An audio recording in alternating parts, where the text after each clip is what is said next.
va essayer d'administrer un niveau.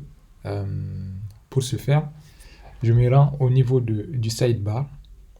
Ensuite, l'élément de menu administration, le sous-menu niveau. Enfin, je suis redirigé vers la page de gestion des niveaux. Et là, j'ai un tableau regroupant la liste des niveaux disponibles dans mon établissement. Et il y a un bouton tout juste en dessus qui me permet d'ajouter un nouveau niveau. Je clique dessus et là, il y a une modale qui s'affiche. Je peux choisir le type de l'établissement vu que c'est indicé, donc je le laisse comme tel.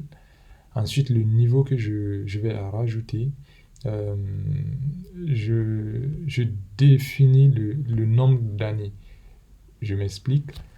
Si le lycée, ça commence au 10e, le premier niveau d'un lycée, c'est le 10e.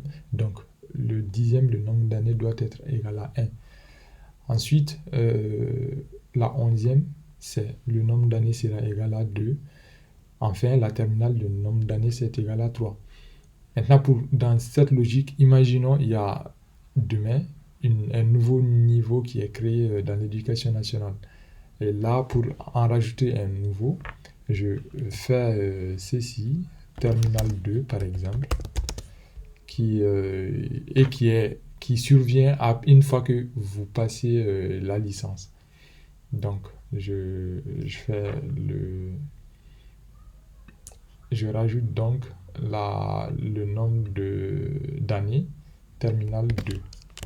Et aussi, à noter que le libellé niveau ne doit pas exister dans la liste. Donc, si elle existe, le système va vous remonter une erreur. Donc, essayez de mettre un nom de niveau qui n'existe pas, qui n'a pas précédemment été créé. Donc, je clique sur ajouter. Donc, on a notre nouveau niveau qui a été rajouté. Ensuite, les niveaux existants, je peux les modifier. Donc, je clique sur, par exemple, 10e. Et si je veux, je peux changer le nom. Donc, je peux, par exemple, faire test. Et là, j'ai pu changer le nom du niveau. Donc, je suis aussi libre de le remettre comme d'avant. C'est plus logique. 10e L. Ensuite, je valide.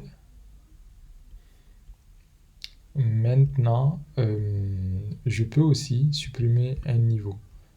Là, en l'occurrence, terminal 2, c'était à titre d'exemple, donc je le supprime. On me demande la confirmation et je clique sur oui. Et là, ça a bien été supprimé.